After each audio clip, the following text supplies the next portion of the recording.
Students, आज हम लोगों का फोर्थ पार्ट है और हम लोग देख रहे हैं पी ब्लॉक एलिमेंट्स। तो स्टूडेंट्स देखिए, यहाँ पे जो हम लोग वीडियो देख रहे हैं इसमें हम लोग कोशिश ये किए हैं कि हर छोटी से छोटी चीज़ और हर बड़ी से बड़ी चीज़ बताने की कोशिश किए हैं, वो भी एक सीक्वेंस में। देखिए, हम लोग जब पूरा वीडियो नहीं देखते हैं और भगा के देखते हैं तो एक तो हम लोग वैसे ही बहुत फास्ट दिखाते हैं कि जल्दी से लिख गया, भगा भगा जितना भगाना होता है मैक्सिमम किए रहते हैं। उसमें आप लोग भी भगा के अगर देखेंगे तो बात कुछ नहीं पल्ले पड़ेगा।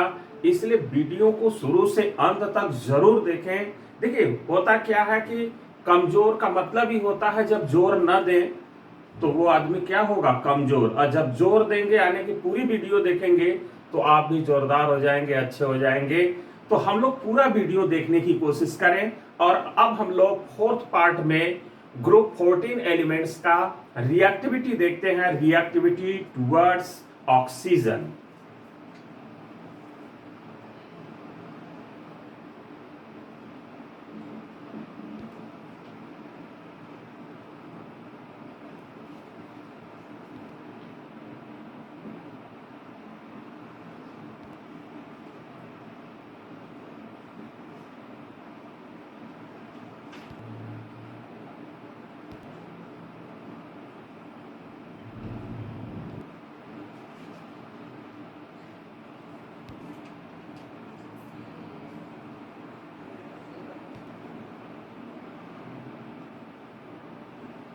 तो यहां पर अगर हम लोग देखें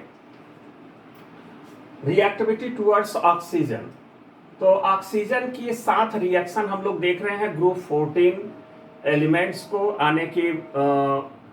यहां पर अगर हम लोग देखें तो कार्बन फैमिली के एलिमेंट्स को, तो यहां पर अगर हम लोग देखें कि all members were heated in oxygen to form, अगर हम लोग देखें तो ऑक्साइड्स MO टाइप या MO2 टाइप के, अगर हम ऑक्सीजन के साथ 14 ग्रुप के एलिमेंट्स को हीट करें तो MO या MO2 टाइप के ऑक्साइड्स बनाएंगे। और यहाँ पर जो ऑक्साइड्स बन रहे हैं वो 3 तरह के हैं, न्यूट्रल भी है, एम्फोटेरिक भी है और एसिडिक भी है। तो यहाँ पर अगर हम लोग देखें तो CO2, SiO2, GeO2 और GeO आपके कैसे होते हैं, एसिडिक नेचर के होते हैं। एम्फोटेरिक ऑक्साइड्स में SnO2, PbO2, SnO और PbO होते हैं, ये सब एम्फोटेरिक नेचर के हैं। और न्यूट्रल में CO प्लस ये सब ऑक्साइड है। C3O2 ये आपका न्यूट्रल होता है। आगे हम लोग अगर देखें तो GeO and SnO are strong reducing agent whereas PbO is not reducing agent। मतलब यहां पर अगर देखें तो ये स्ट्रॉन्ग है लेकिन lead oxide strong reducing agent है ही नहीं। अब यहां पर ये रिड्यूसिंग एजेंट नहीं है। आगे फोर्थ में देखें कि basicity of the dioxides usually increases down the group. यहां पर बेसिसिटी जो होगा डाइऑक्साइड का ऊपर से नीचे चले, अगर सभी एलिमेंट का ऑक्साइड बनाए हैं तो बेसिक स्ट्रेंथ ऊपर से नीचे चलेंगे तो बढ़ेगा। आगे हम लोग देखें कि lead also form mixed oxide. Lead जैसे Pb3O4 which is called red lead, जो लेड बनाता है ऑक्साइड Pb3O4 उसको बोलते हैं रेड लेड, या उसको हम इस तरह से भी दिखाते हैं 2PbO into PbO2, इसको मिला के Pb3O4 कहते हैं जो एम्फोटेरिक नेचर का होता है। आगे PbO2 is used in lead storage battery, lead storage battery. Clear? तो लेड स्टोरेज बैटरी में भी हम लोग इसको यूज करते हैं, इस बात को हम लोग ध्यान देंगे। कभी कभी ये क्वेश्चन पूछा जाता है, हालांकि ये बहुत इजी क्वेश्चन है और आप लोग आसानी से इसको कर भी लेते हैं। तो यहां पर अगर हम लोग देखें कि C+O2, क्लियर, C+O2 को अगर हम लोग स्ट्रॉन्ग अगर हीट करें तो CO2 बनेगा, और सिलिकॉन में ऑक्सीजन अगर पास करें, स्ट्रॉन्ग हीट करें तो भी सिलिकॉन डाइऑक्साइड बन जाएगा। ऐसे ही जर्मेनियम और ऑक्सीजन आपस में अगर मिलेंगे, स्ट्रॉन्ग हीट कर दें तो जर्मेनियम डाइऑक्साइड बन जाएगा। और लेड के साथ ऑक्सीजन का रिएक्शन हाई टेम्परेचर पर करें तो लेड ऑक्साइड बन जाएगा। तो ये रहा reactivity towards oxygen group 14 elements का। अब आगे हम लोग देखते हैं रिएक्टिविटी टुवर्ड्स वाटर।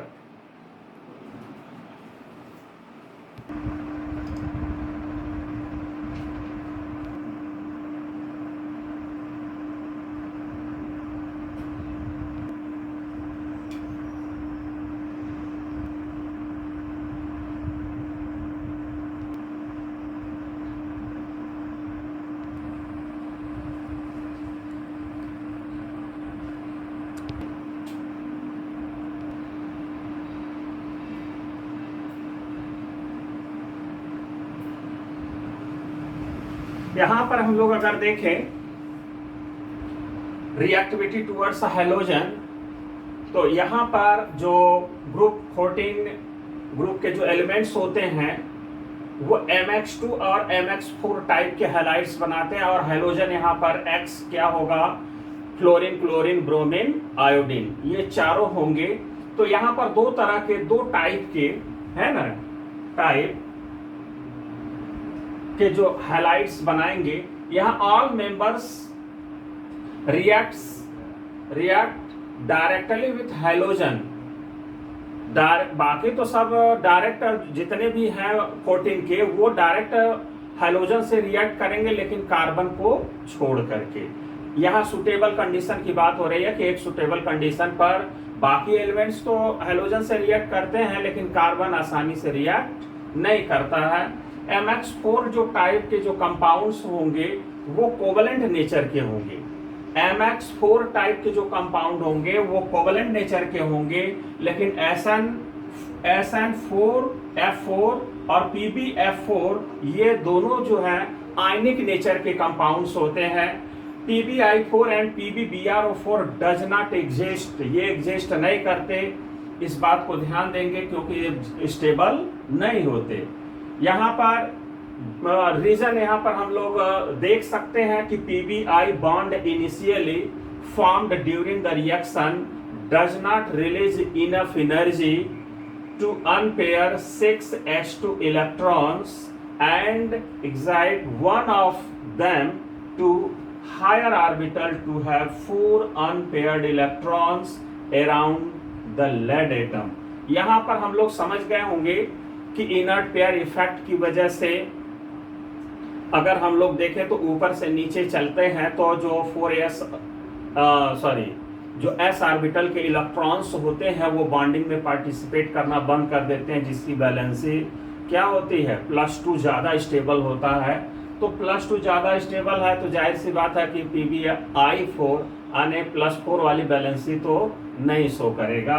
आगे हम लोग देखें कि heavier members Ge2 to Pb, Ge से Pb फॉर्म्स MX2 टाइप, मतलब जर्मेनियम से लेड तक तो MX2 टाइप के हैलाइड्स बनाते हैं जो हैवी मेटल्स हैं। इट इज ड्यू टू, कारण क्या है, stability of MX2 compounds increases down the group. Stability बढ़ता है इसलिए ऐसा होता है। The thermal stability of halides of different elements with common halogen, मतलब जिस हैलोजन से बना रहे हैं उसी हैलोजन से सबका अगर हैलाइड बना रहे हैं तो उसकी स्टेबिलिटी इंक्रीज करेगा एटॉमिक नंबर के बढ़ते क्रम में, आने के decrease with increasing atomic number. Atomic number बढ़ेगा तो स्टेबिलिटी घटेगा। ये बात को ध्यान देंगे कि स्टेबिलिटी क्या होगा। अगर हम लोग ऊपर से नीचे चलें तो जाहिर सी बात है कि एटॉमिक नंबर तो बढ़ेगा तो उसकी स्टेबिलिटी क्या होगा, घटेगा। अब आगे हम लोग देखें, इसी में आगे हम लोग देखें जरा,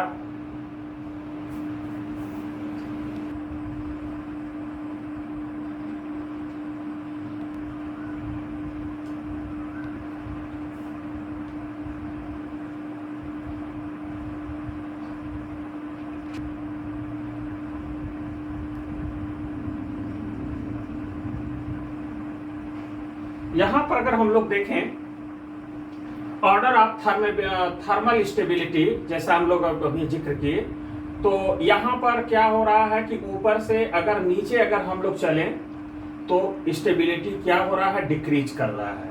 ठीक।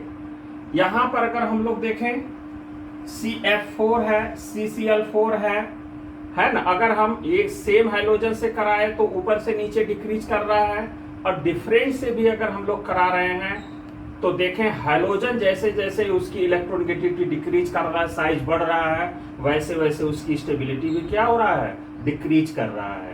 यानी कि हाइड्रोजन में भी अगर ऊपर से नीचे चले तो फ्लोरीन वाला स्टेबल बनाएगा तो आयोडीन वाला लेस स्टेबल बनाएगा। ऐसे ही अगर हम लोग देखें जर्मेनियम टेट्राहैलाइड और जर्मेनियम डाइहैलाइड में, तो टेट्राहैलाइड वाला ज्यादा स्टेबल होगा डाइहैलाइड से। फिर लेड में क्या होगा, जो डाइहैलाइड है ज्यादा स्टेबल होगा, टेट्राहैलाइड कम होगा, क्योंकि इसकी तो वैलेंसी 2 ज्यादा स्टेबल होती है।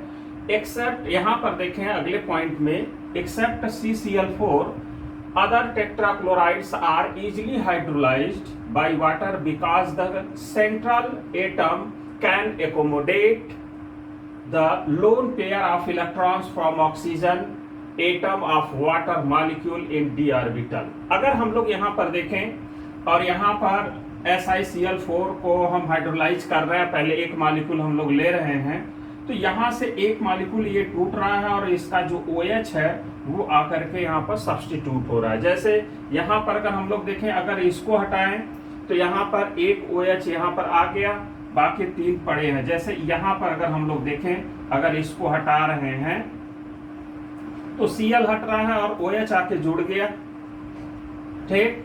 अब यहाँ पर फिर अगर हम 3 वाटर अगर लेंगे तो 3 इससे OH माइनस मिलेगा, तो ये तीनों Cl क्या होंगे, सब्स्टिट्यूट कर दिए जाएंगे OH के द्वारा। तो अब यहाँ पर बन जाएगा क्या, सिलिसिक एसिड। सिलिसिक एसिड बन जाएगा हाइड्रोलाइज करने के बाद। तो हाइड्रोलिसिस का जो ऑर्डर होता है वो होगा क्या, तो hydrolysis decreases down the group, ऊपर से नीचे अगर हम लोग चलेंगे तो हाइड्रोलिसिस क्या होगा, डिक्रीज करेगा। अब हम लोग आगे देखते हैं।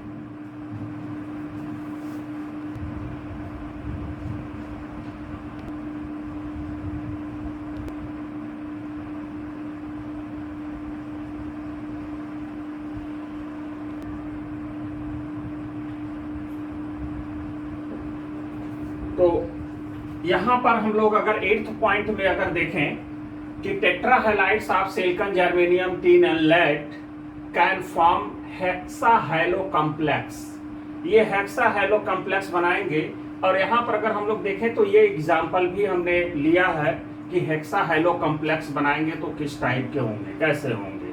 तो यहां पर ये है हेक्साहैलो कॉम्प्लेक्स। यहां पर अगर हम लोग 9th पॉइंट में देखें तो टेट्राहैलाइड्स ऑफ सिलिकॉन, जर्मेनियम और लेड, जैसा यहाँ पर हमने दिया है एग्जाम्पल के रूप में, ये सब लेविस एसिड की तरह से बिहेव करेंगे। ध्यान दें कि ये किस तरह के होंगे, एज लेविस एसिड, इस बात को ध्यान देंगे, स्ट्रॉन्ग लेविस एसिड्स। क्लियर। अब यहाँ पर अगर हम लोग देखें SiCl6 2-, यहाँ पर ये जो पॉसिबल होगा वो किसकी वजह से होगा, इसका रीजन क्या होगा पॉसिबल होने का, ये क्यों एग्जिस्ट कर रहा है, बन कैसे रहा। उसका रीजन ये है कि 6 लार्ज क्लोराइड आयंस, ये जो बड़े Cl- आयन है, एक तो इसकी वजह से, दूसरा है interaction between lone pair of Cl- ion and Si4+ ion. ये जो बॉन्ड बनेंगे वो बहुत स्ट्रांग होंगे। कहने का मतलब है कि जो Si पर जो ये 4+ है और इससे 4Cl- आकर के जो लगेगा, तो ये जो 4Cl- होंगे ये स्ट्रांगली आकर के इससे क्या होते हैं, जुड़ जाते हैं और ये स्ट्रांग बॉन्ड का फॉर्मेशन कर ले रहे हैं, इसलिए ये पॉसिबल हो रहा है। ठीक है। तो यहाँ पर अगर हम लोग देखें कि ये जो 4+ होंगे, अब यहाँ पर ये तो बन गया, लेविस एसिड हो गया। तो अब यहाँ पर देखिए 2- है, तो जो 2 Cl होंगे वो 2 Cl- को और क्या करेगा, एक्सेप्ट कर लेगा और ये कॉम्प्लेक्स बना लेगा। तो यहाँ पर 2 रीजन है, एक तो बड़ा Cl- आयन है और दूसरा है interaction between lone pair of Cl minus और सिलिकॉन पर जो चार्ज है उनकी वजह से, ठीक है। तो उनकी इंटरेक्शन की वजह से वो ज्यादा स्टेबल है। अब आगे हम लोग अगर देखें, ये तो हो गया रिएक्टिविटी टुवर्ड्स हैलोजन। अब आगे हम लोग रिएक्टिविटी टुवर्ड्स हाइड्रोजन देखते हैं कि हाइड्रोजन से क्या है इनकी रिएक्टिविटी।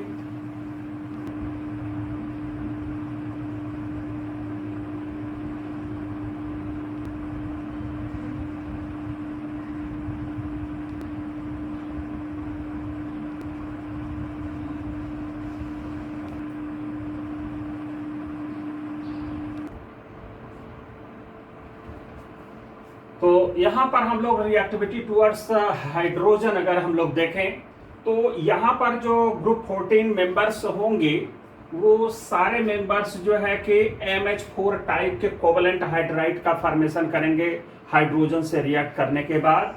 MH4, ठीक है, जैसे CH4 SiH4 इस टाइप के हाइड्राइड बनाएंगे। क्लियर। इसमें जो कार्बन होगा वो लार्ज नंबर में हाइड्राइड्स बनाता है और दोनों टाइप का हाइड्राइड्स बनाता है, सैचुरेटेड और अनसैचुरेटेड दोनों टाइप के हाइड्राइड्स बनाते हैं। लेकिन अदर जो मेंबर्स होते हैं सिर्फ और सिर्फ सैचुरेटेड हाइड्राइड्स बनाते हैं और जिसका जनरल फार्मूला होता है MnH2n+2।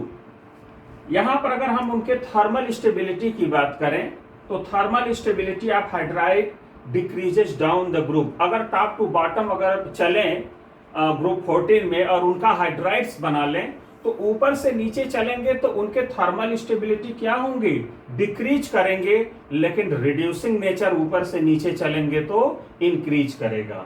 जैसे यहां पर हम लोग देख सकते हैं थर्मल स्टेबिलिटी, यहां पर हमने वैल्यू भी दिया है और यहां पर देख रहे हैं कि डिक्रीज कर रहा है CH4 से लेकर के Pb की तरफ। अगर हम लोग जाते हैं तो यानी टॉप टू बॉटम चले तो ये डिक्रीज कर रहा है, देख रहे हैं वैल्यू हम लोग। और रिड्यूसिंग नेचर अगर हम लोग देखें तो ये टॉप टू बॉटम क्या करेगा, इंक्रीज करेगा। आगे है next reactivity towards water means hydrolysis की बात करें तो मैक्सिमम फार होता है सिलेन में, ठीक है। After that decreases list for alkane. यहां पर हम लोग अगर देखें तो मीथेन है, प्लम्बेन है, स्टेनेन है, जर्मेन है, सिलेन है, लेकिन अगर इनके कैटिनेशन अगर पावर देखें तो ये इस इधर से इधर क्या करेगा, डिक्रीज करेगा। ये तो रहा हम लोगों का रिएक्टिविटी टुवर्ड्स हाइड्रोजन। अब हम लोग देखते हैं एसिड एंड एल्कलीज।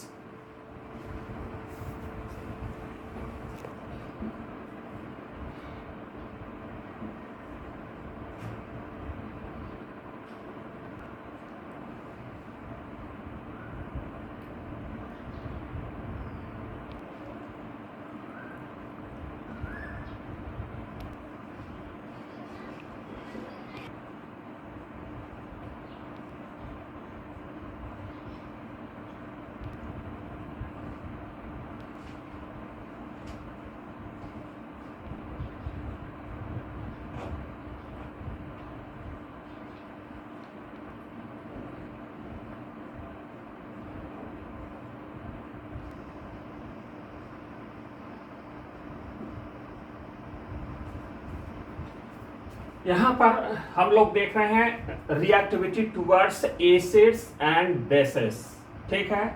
एसिड और बेस या एल्कलीज से अगर हम लोग रिएक्टिविटी को देखें तो क्या होगा कि कार्बन, सिलिकॉन और जर्मेनियम तो अनअफेक्टेड होते हैं डाइल्यूट एसिड से। वो डाइल्यूट एसिड से रिएक्ट नहीं करते हैं, कौन कौन, कार्बन, सिलिकॉन और जर्मेनियम।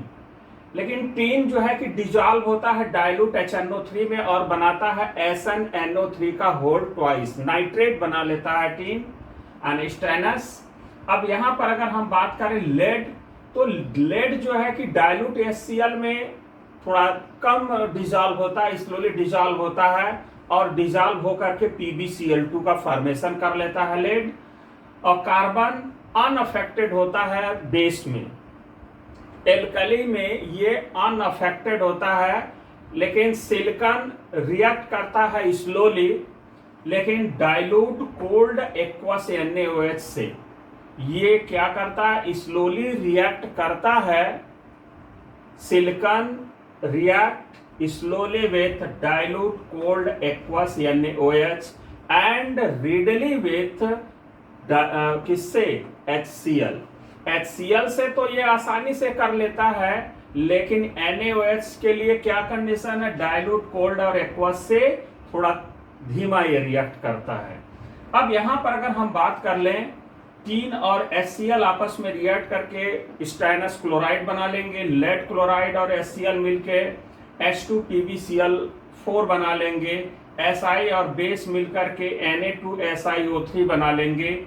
ऐसे ही टीन और NaOH भी रिएक्ट करेंगे तो वही एकदम बिल्कुल सिलिकॉन की तरह से बनाएंगे कंपाउंड, लेड भी उसी तरह से बना लेगा।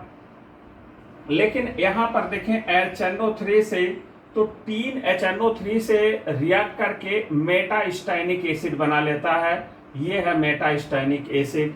लेकिन टीन डाइल्यूट सल्फ्यूरिक एसिड से रिएक्ट करके टीन सल्फेट बना लेता है। अब यहां पर अगर हम लोग थोड़ा सा देखें लेड का, हॉट NaOH से तो Na2PbO3 बना लेगा, हाइड्रोजन गैस बाहर। यही लेड अगर हॉट NaOH से अगर रिएक्शन कराएं तो Na2PbO2 बनाएगा, हाइड्रोजन गैस बाहर। देख लीजिए, हॉट NaOH से अगर हम लोग करा रहे हैं तो क्या हो रहा है, अंतर क्या हो रहा है, ठीक है, मतलब बन तो रहे हैं वही, क्लियर। अब यहां पर अगर वही डाइल्यूट और एयर से मतलब डाइल्यूट का मतलब है कि वाटर और एयर अगर एक साथ ले लें और लेड से रिएक्शन कराएं तो ये बनेगा लेड हाइड्रोक्साइड, जो टॉक्सिक होता है और पार्शियली क्या होता है, सॉल्युबल होता है। तो यहां पर हम लोग देखें कि ये जो हॉट NaOH से है तो थोड़ा सा यहां पर क्या है, जो रिएक्शन है डिफर हम लोगों को लग रहा है। तो यहां पर इस बात को ध्यान हम लोग देंगे। तो यहां पर थोड़ा सा टेम्परेचर जो है Na2PbO3 है और यहां पर है Na2। तो स्टूडेंट यहां पर हम लोग देखें कि ये दोनों हमने एक साथ एक ही चीज लिख दिया है, ये मिस्टेक थोड़ा सा हम लोग देख लें। यहां पर ये जब हॉट NaOH से कराएंगे तो ये बनेगा सोडियम प्लम्बाइट, सोडियम प्लम्बाइट। यहां पर हमारा ये था हॉट NaOH ने सिर्फ NaOH से, ठीक है ना। तो यहां से कराएंगे तो ये दिखाना है कि NaOH से सिर्फ कराएंगे तो नो रिएक्शन है, क्लियर, नो रिएक्शन है। लेकिन हॉट NaOH से कराएंगे तो सोडियम प्लम्बाइट बन जाएगा। ये चीज हम लोगों को देखना है, दोनों एक ही हो गया था, क्लियर। अब आगे हम लोग देखते हैं, ये तो बात क्लियर हो गया होगा। अब आगे हम लोग देखते हैं एलोट्रॉप्स ऑफ कार्बन।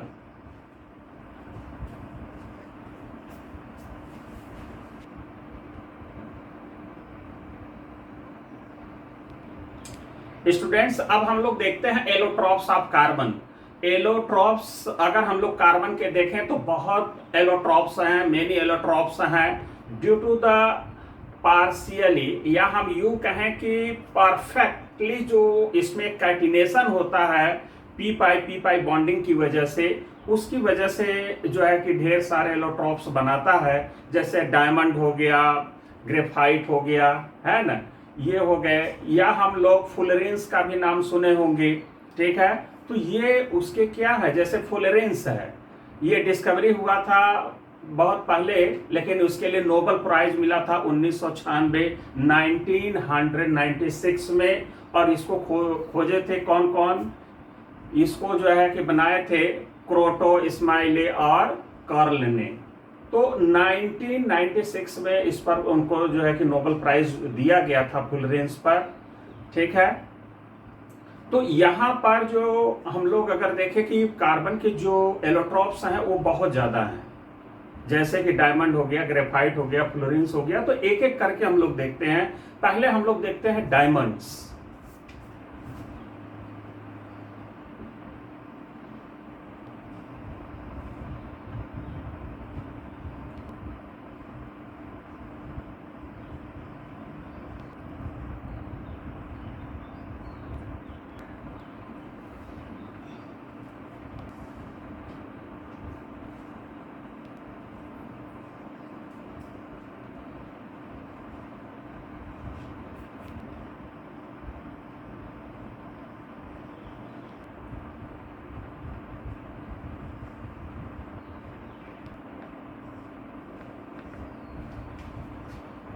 तो यहाँ पर हम लोग स्टूडेंट्स देख रहे हैं allotropes of carbon.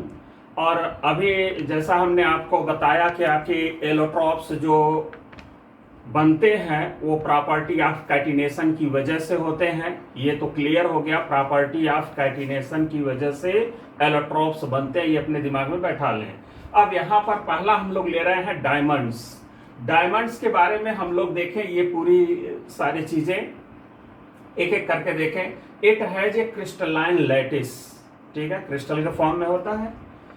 Each carbon atoms has sp3 hybridization, ये बात को ध्यान देना जो है। और कैसा होता है उनके बीच जो है कि ज्योमेट्री टेट्राहेड्रल फैशन, टेट्राहेड्रली एक दूसरे से कार्बन क्या होता है, डायमंड में जुड़े होते हैं। और सीसी बॉन्ड लेंथ होता है 154 पिकोमीटर। और 3 डायमेंशनल नेटवर्क होता है कार्बन एटम के बीच में जो बना होता है। और ये वेरी डिफिकल्ट होता है कोवेलेंट बॉन्ड को तोड़ना, जो सीसी बॉन्ड के बीच में बॉन्ड बनता है उस बॉन्ड को तोड़ना बहुत डिफिकल्ट होता है, क्योंकि वो स्ट्रांग होते हैं 3 डायमेंशनल नेटवर्क की वजह से। और आगे हम लोग देखें कि diamond is a hardest substance on the earth crust. Earth crust पर सबसे अगर हार्ड कोई चीज है तो वो कौन है, डायमंड। और इसकी जो मेल्टिंग पॉइंट है वो क्या होता है, बहुत ज्यादा है। सबसे ज्यादा मेल्टिंग पॉइंट हम लोग मानते हैं नियर अबाउट, अगर हम लोग देखें तो 4000 के करीब है। 4000 डिग्री सेल्सियस बहुत ज्यादा है, 3930 डिग्री सेल्सियस। यहाँ लार्ज जो डायमंड होता है उसको छोटे छोटे पीस में काटते हैं, जिसको बोलते हैं जेम स्टोन्स, ठीक है। और उनके जो साइज को मेजर किया जाता है वो होता है कैरेट। तो 1 कैरेट बराबर होता है 200 मिलीग्राम। 200 मिलीग्राम एक तरह से डायमंड के साइज को बताने का ये तरीका है, या हम यूं कहें कि कैरेट में उसको रिप्रेजेंट करते हैं। आगे हम लोग देखें कि ये जो केमिकली इनर्ट होता है वो जनरली तो किसी से रिएक्ट करता नहीं है, किसी से। It is not affected by acid, alkalies या सॉल्ट, है ना, किसी से रिएक्ट नहीं करता है।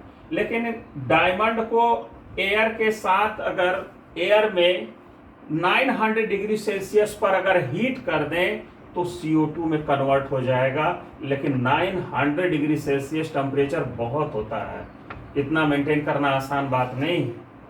लार्जेस्ट नोन डायमंड का नाम है कुलिनान, जिसका जो वजन है वो 0.57 kg का है। अब आगे हम लोग देखते हैं ग्रेफाइट।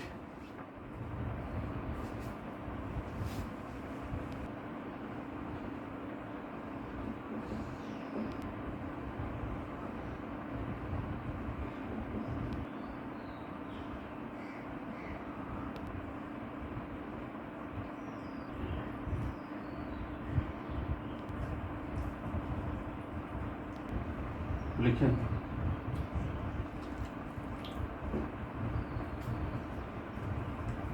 तो यहां पर हम लोग अगर देखें एलोट्रॉप्स ऑफ कार्बन, जिसमें ग्रेफाइट देखें, एक एक करके हम लोग देख ही रहे हैं। तो जरा यहां पर हम लोग देखें, graphite has layered structure and held by van der Waals forces. जो यहाँ पर हर बॉन्ड उसके बनते हैं और उनके बीच लगने वाला जो फोर्स ऑफ अट्रैक्शन होता है वो होता है वान डर वाल्स, हर लेयर के बीच में। डिस्टेंस जो होता है 2 लेयर के बीच में 340 पिकोमीटर होता है। Each layer composed of planar hexagonal ring of carbon atoms. Hexagon, जैसे वहां पर डायमंड में आपने देखा कि टेट्राहेड्रल फैशन में होता है, यहाँ पर हेक्सागोनल फैशन में होता है, बात वही है। यहाँ हेक्सागन में होता, दोनों में ये खास अंतर है। तो यहाँ पर ये जरूर याद रखें कि हेक्सागोनल होता है ऑफ कार्बन एटम्स। और अगला है सीसी बॉन्ड लेंथ जो होता है वो 141 पिकोमीटर होता है। Each carbon atom in hexagonal ring undergoes sp2 hybridization. तो यहाँ पर कभी कभी पूछा भी जाता है कि हाइब्रिडाइजेशन क्या होता है।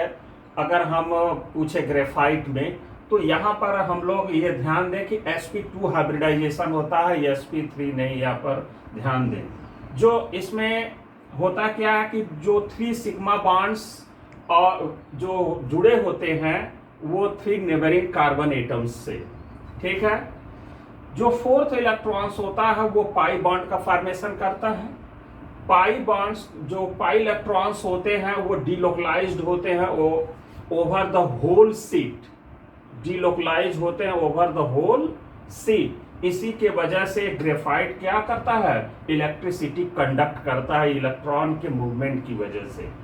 आया बात समझ में? तो इलेक्ट्रॉन्स आर मोबाइल, इलेक्ट्रॉन्स क्या होते हैं, मूवेबल होते हैं, इसी की वजह से इलेक्ट्रिसिटी पास करता है ग्रेफाइट में। Graphite clips easily between the layers and therefore it is a very soft and slippery. देखिए सॉफ्ट और स्लिपरी इसलिए होता है कि उनके बीच, जो लेयर के बीच में है, एक तो बहुत वीक वांडरवाल्स फोर्स होता है। वांडरवाल्स फोर्स बहुत वीक होने की वजह से हर लेयर इजीली टूट जाता है। इसलिए इसको हम लोग यहाँ क्या यूज करते हैं, ये सॉफ्ट और स्लिपरी, मतलब बड़े बड़े मशीनों में जो है कि ग्रीस वगैरह के स्थान पर यही यूज करते हैं, ठीक है। ताकि वहां पर क्या होता, बड़े मशीनों में जब वो रोलर के बीच में अगर हम उसको यूज जब करते हैं तो बर्न होने का वो डर रहता है, तो इजीली बर्न ना करे, इसलिए यहाँ पर क्या करते हैं, ये ग्रेफाइट को लगा देते हैं स्लिपरी होने की वजह से। स्लिपरी क्यों होता है, क्योंकि पाई बॉन्ड टूटते रहते हैं, एक लेयर दूसरे लेयर से टूटता रहता है, इसलिए। आगे हम लोग इसी पॉइंट में और देखें।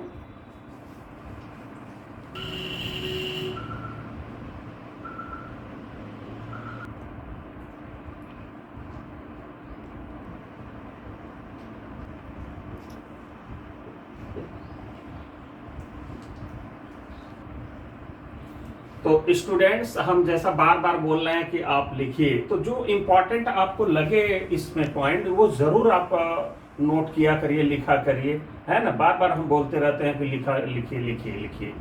तो यहाँ पर हम लोग देखें एलोट्रॉप्स ऑफ कार्बन में अगला पॉइंट, ठीक है। ये हम लोग ग्रेफाइट के बारे में हम लोग देख रहे हैं।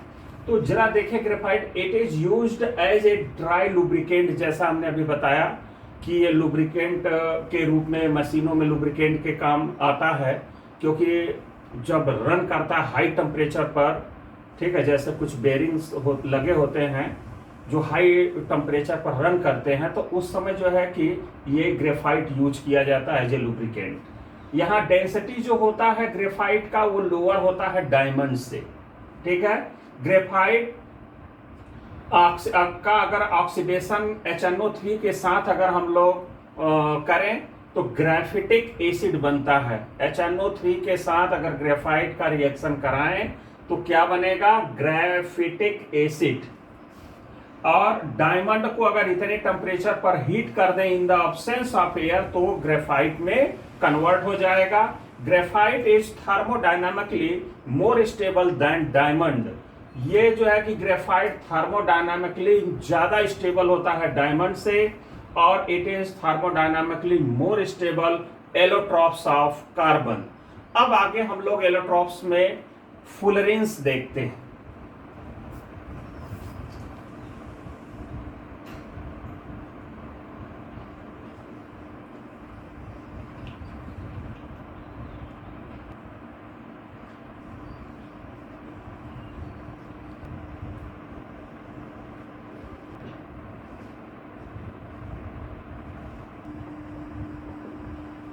तो यहां पर हम लोग देखें fullerenes are made by heating graphite in an electric और in the in the presence of inert gases argon या हीलियम। इनके प्रेजेंस में अगर हम लोग इलेक्ट्रिक आर्क का मतलब बहुत हाई टेम्परेचर पर हम लोग जब इलेक्ट्रिक आर्क पैदा करते हैं, मतलब देते हैं, हीट करते हैं, तब जाकर के फुलरेंस बनता है।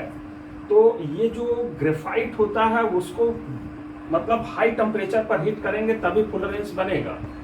अब यहाँ पर sooty material formed by condensation of vaporized CN small molecule consist of carbon 16, clear, with smaller quantity C17 और ट्रेसेस में बनते हैं fullerenes consisting a even number of carbon atoms up to 350 या above. Fullerenes are only pure form of carbon. Fullerenes, इस बात को ध्यान दें कि fullerenes are the only pure form of carbon because they have smooth structure without having dangling bonds, clear. Fullerenes are cage like molecules, cage like ball आप देखे होंगे, है ना, तो उसमें जो स्ट्रक्चर आपको जनरली दिखता है वो केज लाइक। तो carbon 16 molecules has shape like saucer ball called buckminsterfullerene. अब आगे हम लोग कुछ और इसके प्रॉपर्टी को देखते हैं।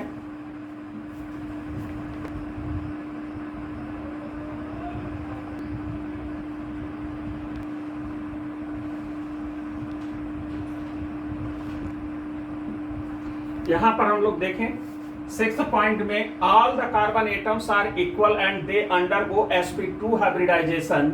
Each carbon atoms form 3 sigma bonds with 3 other carbon atoms.